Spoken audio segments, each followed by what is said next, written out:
गजा युद्ध के बीच अमेरिका और इसराइल के बीच कूटनीतिक तनातनी तेज हो गई है। वाशिंगटन ने इसराइल पर दबाव डाला है कि गजा के दक्षिणी हिस्से रफा में येलो लाइन के इसराइली नियंत्रण वाले क्षेत्र में छिपी करीब 100 से 200 हमास लड़ाकों को सुरक्षित निकासी दी जाए। अमेरिकी सूत्रों के मुताबिक यह प्रस्ताव राष्ट्रपति डोनाल्ड ट्रंप की 20 सूत्रीय शांति योजना का हिस्सा है, जिसके तहत हथियार छोड़ने वालों को माफी और सुरक्षित रास्ता देने की बातें कही गई। यह कदम वाशिंगटन की उस कोशिश का हिस्सा बताया गया जिसमें अमेरिका गजा संघर्ष को धीरे धीरे खत्म करने और मानवीय राहत के रास्ते खोलने की योजना बना रहा। इस प्रस्ताव के मुताबिक हमास लड़ाके अपने हथियार अमेरिका के नेतृत्व वाले सिविल मिलिट्री कोऑर्डिनेशन सेंटर, जो इसराइल के किरियात गट में स्थित है, उसको सौंपेंगे।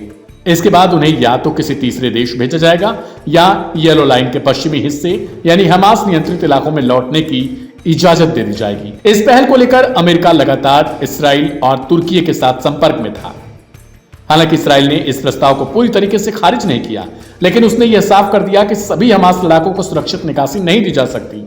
इसराइल का कहना है कि कई लड़ाके निर्दोष नागरिकों पर हमलों में शामिल रहे हैं और ऐसे लोगों को या तो आईडीएफ की हिरासत में लिया जाएगा या युद्ध में मारा जाएगा। डोनाल्ड ट्रंप की इस 20 पॉइंट योजना को पहले सितंबर में प्रधानमंत्री बेंजामिन नेतन्याहू ने व्हाइट हाउस में मौखिक रूप से स्वीकार किया था, लेकिन 9 अक्टूबर को हुए इसराइल हमास समझौते में सिर्फ संघर्ष विराम, बंधक अदला बदली और मानवीय सहायता पर ही सहमति बनी थी। सुरक्षित रास्ता का मुद्दा अधूरा रह गया। अब अमेरिका उसी अधूरे वादे को पूरा करने की कोशिश में जुटा है, मगर नेतन्याहू सरकार का कहना है कि जब तक सभी बंधक वापस नहीं आते तब तक किसी भी तरह की छूट नहीं दी जा सकती। पिछले हफ्ते नेतन्याहू के दफ्तर से जारी बयान में कहा गया था, इसराइल आतंकियों को सुरंगों से सुरक्षित बाहर निकलने नहीं देगा।